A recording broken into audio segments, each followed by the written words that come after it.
नमस्कार। आज हम रिवाइज करेंगे हिमाचल प्रदेश जीके के important question. Himachal Pradesh GK के इंपॉर्टेंट क्वेश्चन रिवाइज करेंगे। हर एक क्वेश्चन इंपॉर्टेंट है और डेफिनेटली आने वाले एग्जाम्स में आपकी हेल्प करेगा, जैसे कि पहले भी करता रहा है। देखिए, चाहे आप तैयारी कर रहे हैं अपकमिंग HPRC के TGT एग्जाम के लिए, JBT एग्जाम के लिए, या फिर आप किसी और एग्जाम के लिए तैयारी कर रहे हैं जहाँ पर हिमाचल जीके पूछी जाएगी, चाहे वो पब्लिक सर्विस कमीशन का पेपर 1, ACF का एग्जाम, या फिर कोई और सा भी एग्जाम है जहां पर भी हिमाचल जीके पूछी जाएगी, डेफिनेटली आपको हेल्प मिलेगी। क्वेश्चन नंबर 1 से डिस्कशन को स्टार्ट करते हैं। बोलते हैं Satyanand Stokes belongs to which country. तो सत्यानंद स्टोक्स जो था वो किस कंट्री से संबंध रखते थे? तो ये USA से जो था वो संबंध रखते थे। ऑप्शन बी जो है वो सही आंसर है।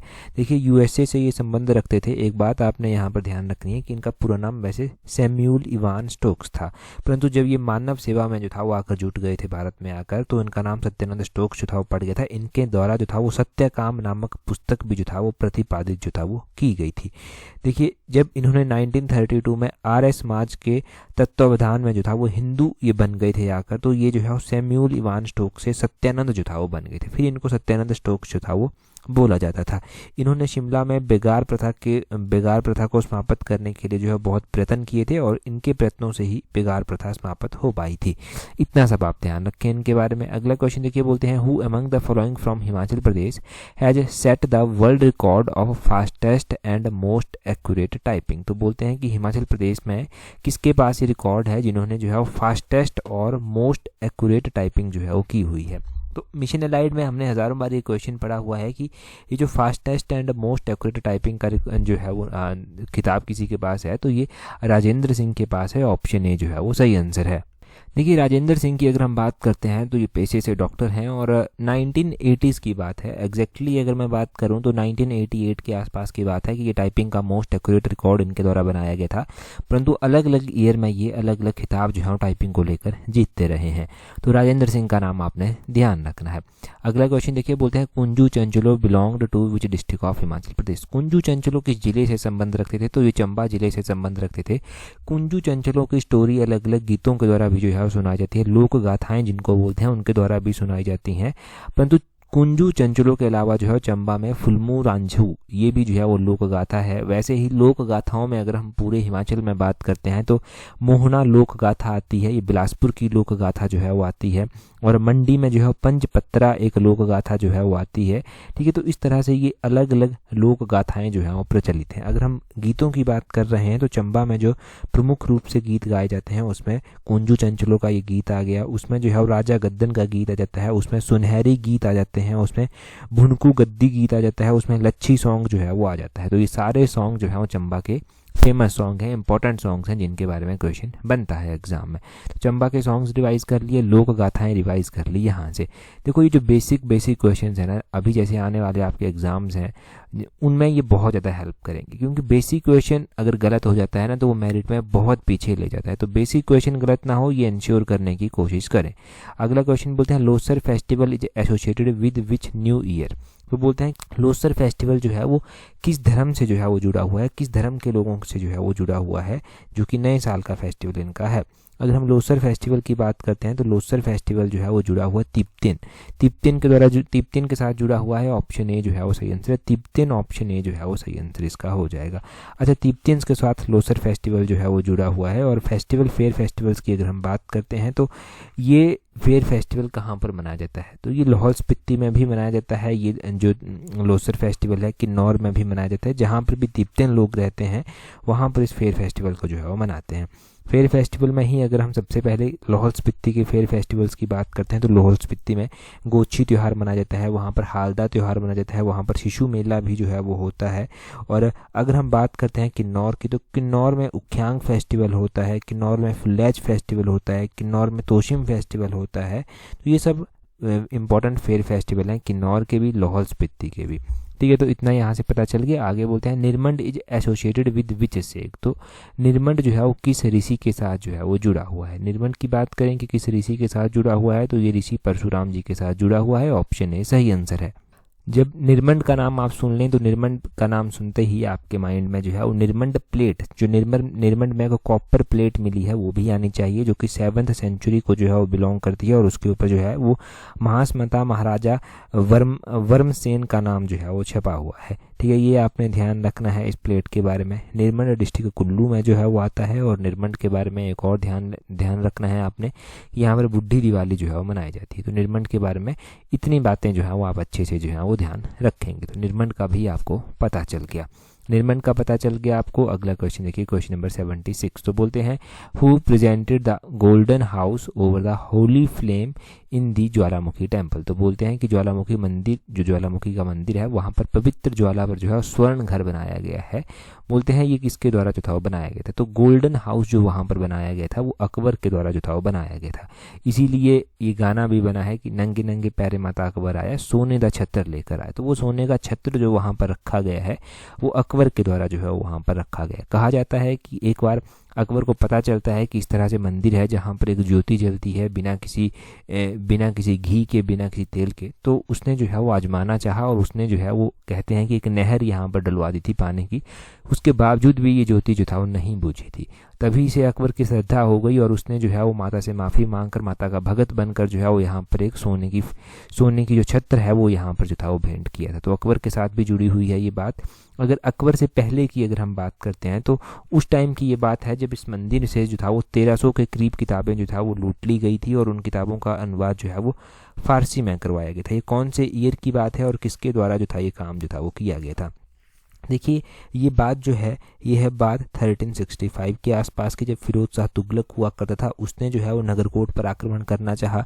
काफ़ी टाइम तक उसने नगरकोट को घेरा रहा, परंतु उसी दौरान उसने ज्वालामुखी के मंदिर को जो है वो लूट लिया था। वहाँ से 1300 के करीब की किताबें उनको ले गया था। उन किताबों में संस्कृत से लिखा हुआ था, उसने संस्कृत से ट्रांसलेशन फारसी में जो था वो करवा दी थी। ठीक है, तो ये आपने ध्यान रखना, 1365 के आसपास की ये बात है। अगला क्वेश्चन बोलते हैं the mountaineering institute in Himachal Pradesh is situated at. तो ये माउंटेनियरिंग इंस्टीट्यूट हिमाचल प्रदेश में कहाँ पर स्थित है। पर्वतारोहण संस्थान इसको बोलते हैं। ये पर्वतारोहण संस्थान हिमाचल प्रदेश के जो है वो कुल्लू के मनाली में स्थित है। ऑप्शन बी जो है वो सही आंसर इसका हो जाएगा। माउंटेनियरिंग इंस्टीट्यूट कौन सी नदी के किनारे स्थित है। तो ये ब्यास नदी के किनारे जो है वो स्थित है। और इस पर्वतारोहण संस्थान की स्थापना कब की गई थी। इसकी स्थापना 1961 में जो था वो की गई थी। 1961 में इसकी स्थापना की गई और इसके जो पहले निदेशक बनाए गए थे वो किसको बनाया गया था। वो हरनाम सिंह को इसका पहला निदेशक जो था वो बनाया गया था। माउंटेनियरिंग इंस्टीट्यूट के बारे में इतनी जानकारी आपको पता होनी चाहिए कि कब इसकी स्थापना की गई, कौन इसके पहले निदेशक थे, कहाँ पर जो है ये माउंटेनियरिंग इंस्टीट्यूट स्थित है। एक और बात मैंने बताई थी कि ये जो है वो कौन सी नदी के किनारे स्थित है। तो ये ब्यास नदी के किनारे जो है वो आता है।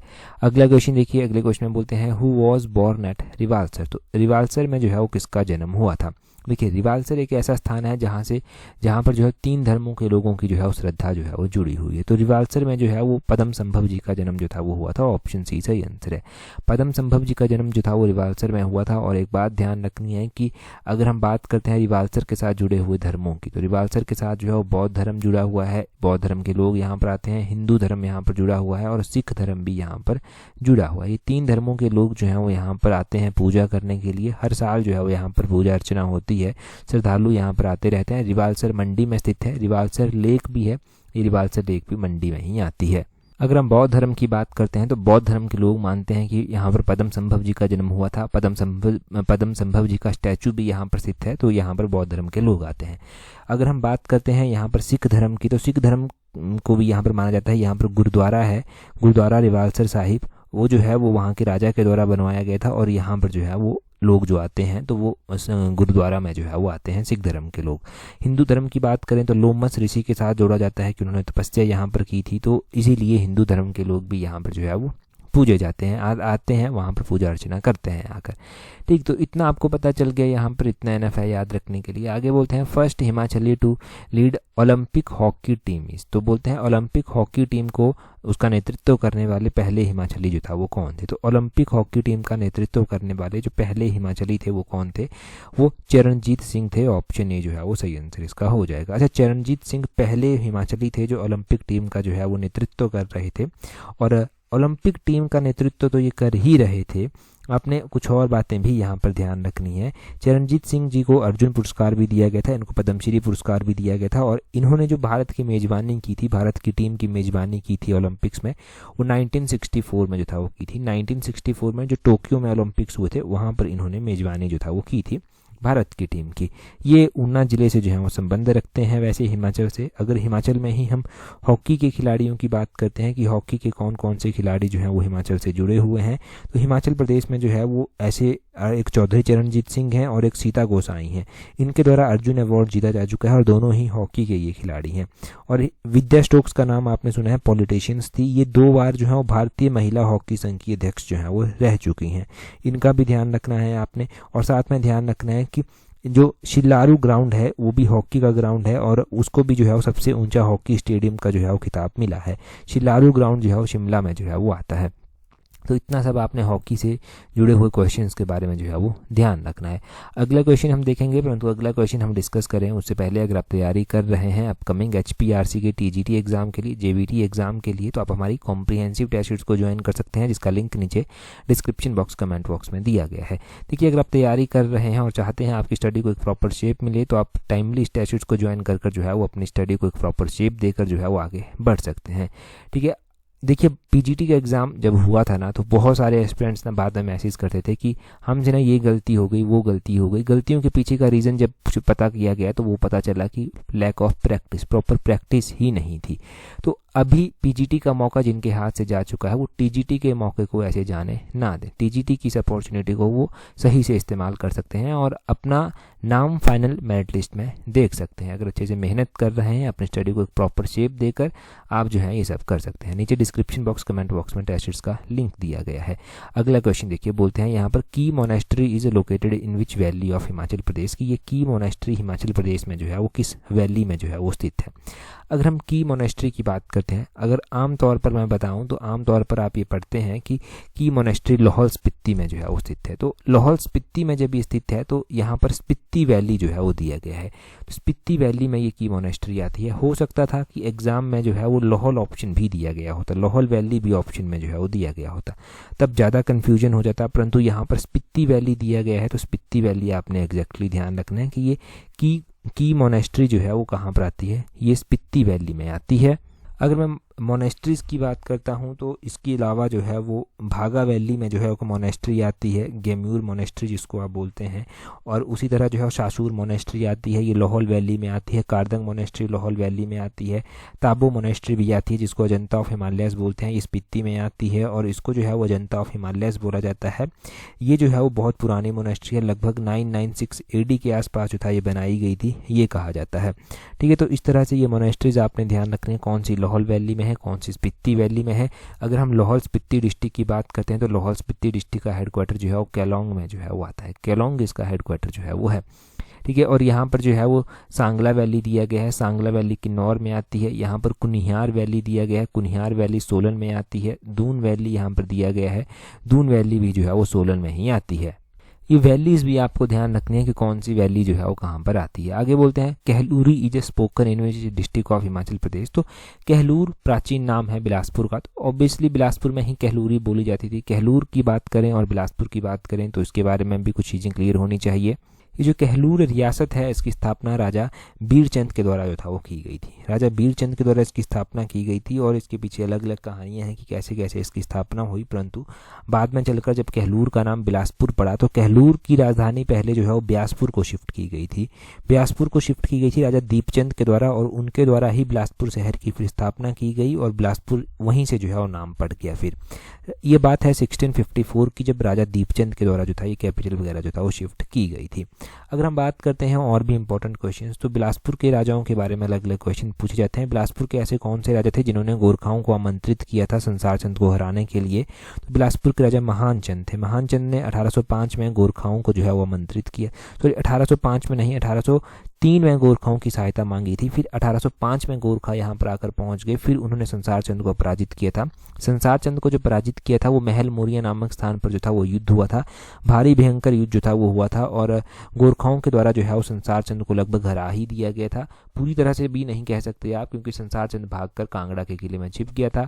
फिर कांगड़ा के किले में जब वो जाकर छिप जाता है तो गोरखा जो है वो कांगड़ा के किले को नहीं भेद पा रहे थे और काफ़ी टाइम तक उसने खुद को जो है संसार चंद ने खुद को जो है वो किले में ही हाइड कर रखा। बाद में चलकर महाराजा रणजीत सिंह की हेल्प जो था वो मांगी गई। महाराजा रणजीत सिंह आया और महाराजा रणजीत सिंह जो है वो एक संधि करवाई जिसको ज्वालामुखी की संधि कहते हैं। 1809 में ये ज्वालामुखी की संधि हुई। तो इस तरह से जो था ये सारी चीज़ें जो था वो हुई थी। परंतु 1809 की ज्वालामुखी संधि से जो था वो कांगड़ा का किला फिर महाराजा रणजीत सिंह के अधीन चला गया था। फिर बात आई सुजानपुर की। फिर संसार चंद जो था वो सुजानपुर में रहकर जो था वो गुजारा करने लगा। आगे बोलते हैं Baba Bhadwak Singh fair celebrated in which district of Himachal Pradesh. तो बोलते हैं कि बाबा भड़वाक सिंह मेला जो है वो कहाँ पर मनाया जाता है, कौन से ज़िले में जो है ये बाबा भड़वाक सिंह मेला जो है वो मनाया जाता है। देखिए बाबा भड़वाक सिंह मेले की अगर हम बात करते हैं तो ये ऊना डिस्ट्रिक्ट में जो है वो मनाया जाता है। ऑप्शन बी जो है वो सही आंसर है। ऊना ज़िले का ये मेला है। अगर हम डिस्ट्रिक्ट ऊना की बात करते हैं तो डिस्ट्रिक्ट ऊना में जो है वो बसौली में जो है पीर निगाह मेला भी होता है। ये बाबा भड़वाक सिंह जी का मेला जो है वो ऊना के मैड़ी नामक स्थान पर होता है। यहाँ पर चिंतपूर्णी मेला भी जो है वो आयोजित किया जाता है। अगर ऊना ज़िले की बात करें तो ऊना जो है वो प्रॉपरली ऐसा नहीं है कि स्टार्टिंग से ही ये 1948 से ही हिमाचल में था, नहीं। ऊना जो है वो 1966 से पहले जो है वो होशियारपुर ज़िले की तहसील होती थी और 1966 में इसको जब शिफ्ट किया गया तो 1966 से 1972 तक ये कांगड़ा ज़िले का भाग रहा और 1972 में इसको एक अलग ज़िले का दर्जा जो था वो दिया गया था। वैसे ऊना जो शहर पहले बसाया गया था वो बाबा कलाधारी जी के द्वारा जो था वो बसाया गया था। ठीक है जी, तो ये सब आपने ऊना के बारे में जो है वो ध्यान रखना है। अगर प्रेजेंट टाइम में कोई रियासत आप देखते हैं ऊना में तो वो जसवां रियासत आती थी जिसके अंतर्गत ऊना जो था वो आता था। अब आप कमेंट कर बताएंगे कि जसवां रियासत की स्थापना किसके द्वारा जो था वो की गई थी। अगला क्वेश्चन देखिए, बोलते हैं Panchvaktra temple is located in which district of Himachal Pradesh. तो बोलते हैं पंचवक्रतवा टेम्पल हिमाचल प्रदेश में जो है वो कौन से जिले में स्थित है। अगर हम हिमाचल के मंदिरों की बात करते हैं तो हिमाचल के भी हमने बहुत सारे मंदिर पढ़ रखे हैं और ये पंचवक्रतवा मंदिर हमने कहाँ पर पढ़ रखा है, ये हमने मंडी में पढ़ रखा है कि पंचवक्रतवा मंदिर मंडी में जो है वो आता है।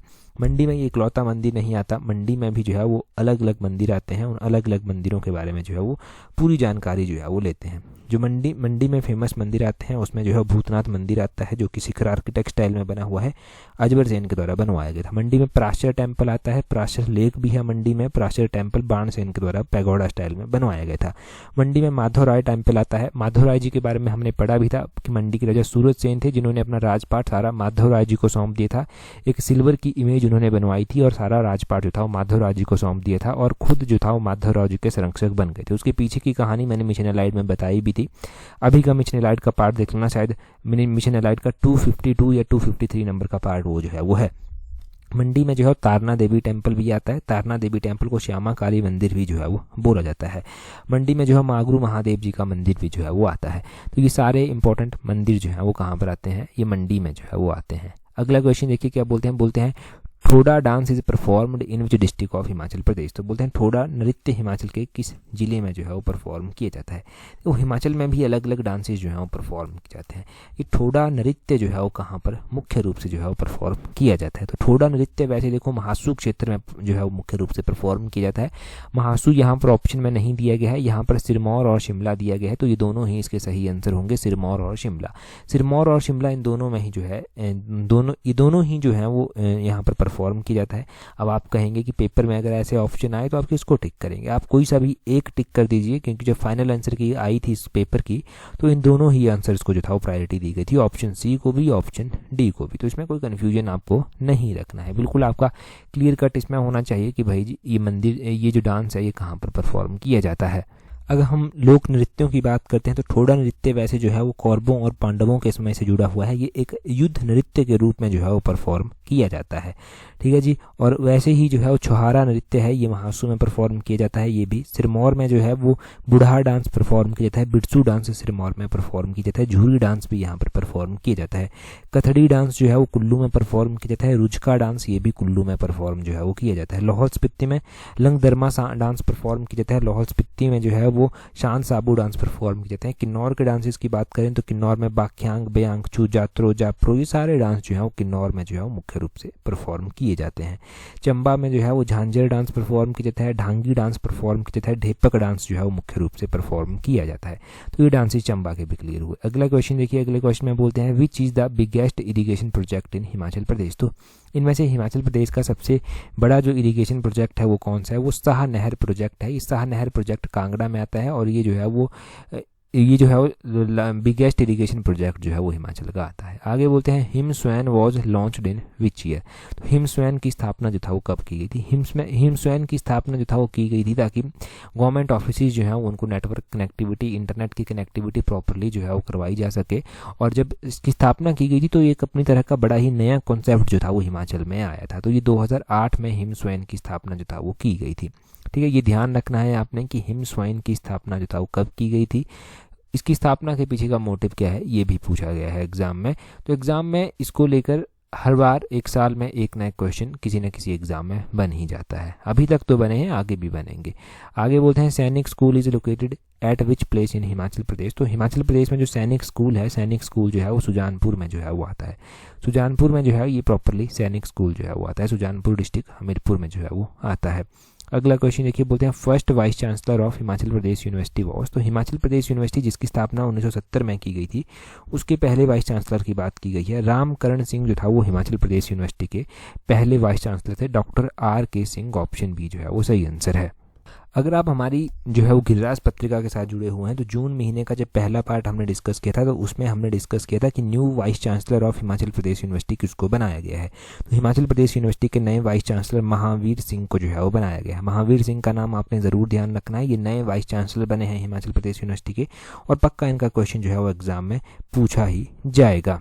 तो हिमाचल प्रदेश यूनिवर्सिटी का भी ये क्वेश्चन जो है वो क्लियर होता है। आगे बोलते हैं Uhl 3 hydro electric project is constructed on which river. तो ये उहल 3 परियोजना जो है वो कौन सी नदी के ऊपर जो है वो बनी हुई है, मतलब कौन से रिवर बेसिन पर ये बनी हुई है। उहल परियोजना जो है उहल 3 परियोजना ब्यास रिवर बेसिन पर बनी हुई है। क्वेश्चन ये भी बन जाता है कि उहल किसकी सहायक नदी है। उहल खुद भी एक खड्ड के रूप में बहती है तो ये ब्यास की सहायक नदी के रूप में जो है वो आगे चलकर बनती है। तो उहल के बारे में ये क्वेश्चन क्लियर रखें अपना। आगे बोलते हैं Tirthan wildlife sanctuary is situated in which district of Himachal Pradesh. तो तीर्थन वन्य जीव अभ्यारण्य किस जिले में स्थित है। अब देखो ऐसे क्वेश्चन एग्जाम में कम पूछे जाते हैं कि कहाँ पर स्थित है। ये तो मैच करने को 3-4 वाइल्ड लाइफ सेंचुरीज जो है वो दे देंगे, तब थोड़ा सा वो कन्फ्यूजन क्रिएट करेंगे। ठीक है, अब तीर्थन वाइल्ड लाइफ सेंचुरी जो है ये कुल्लू में जो है वो वैसे स्थित है, ये आपने ध्यान रखना है। कुल्लू में जो है ये तीर्थन वाइल्ड लाइफ सेंचुरी है, ऑप्शन सी। अगर हम विकीपीडिया के अनुसार बात करें तो इसकी स्थापना 1992 में जो था वो की गई थी। अदरवाइज 1976 में भी इसकी स्थापना की गई है, ये भी कहीं कहीं पर लिखा गया है। कुल्लू में जो है ग्रेटर हिमालयन नेशनल पार्क भी आता है। इसको जो है वो यूनेस्को की हेरिटेज लिस्ट में भी शामिल किया जा चुका है। 2014 में ये greater Himalayan national park UNESCO की हेरिटेज लिस्ट में जो था वो शामिल हुआ था। तो इतना आपको तीर्थन वाइल्ड लाइफ सेंचुरी के बारे में पता चल गया, ग्रेटर हिमालयन नेशनल पार्क के बारे में पता चल गया। कुल्लू में जो वाइल्ड लाइफ सेंचुरीज आती हैं वो कौन कौन सी है। एक Sainj wild life sanctuary Kullu में आती है, एक कुल्लू में खोखन वाइल्ड लाइफ सेंचुरी आती है, Kanwar wild life sanctuary Kullu में जो है वो आती है, काइस वाइल्ड लाइफ सेंचुरी जो है वो कुल्लू में आती है। ये वाइल्ड लाइफ सेंचुरीज कुल्लू में जो है वो आती है। अब मुझे कमेंट कर बताइए कि ये कुगती वाइल्ड लाइफ सेंचुरी जो है वो कहाँ पर आती है। कुगती वाइल्ड लाइफ सेंचुरी कहाँ पर जो है वो आती है, जल्दी से कमेंट कर बता दीजिए। अगला क्वेश्चन देखिए, बोलते हैं यहाँ पर बोलते हैं Himachal Pradesh is Himachal day is observed every year on. तो बोलते हैं कि हिमाचल दिवस जो प्रत्येक वर्ष मनाया जाता है वो कब मनाया जाता है। कन्फ्यूजन हो जाता है कि देखिए हिमाचल की स्थापना कब हुई थी और हिमाचल को पूर्ण राज्य का दर्जा कब मिला था। तो हिमाचल की स्थापना 15 अप्रैल 1948 को हुई थी और 15 अप्रैल को ही हम हिमाचल डे मनाते हैं। तो ऑप्शन बी सही आंसर हो जाएगा। अगर हम बात करते हैं पूर्ण राज्य के दर्जा की तो पूर्ण राज्य का दर्जा हिमाचल को 25 जनवरी 1971 को मिला था और 1971 में जब ये 25 जनवरी को उसको दर्जा मिला तो भारत का 18th नंबर का स्टेट जो था वो बना था, 18वें नंबर का स्टेट जो था वो बना था।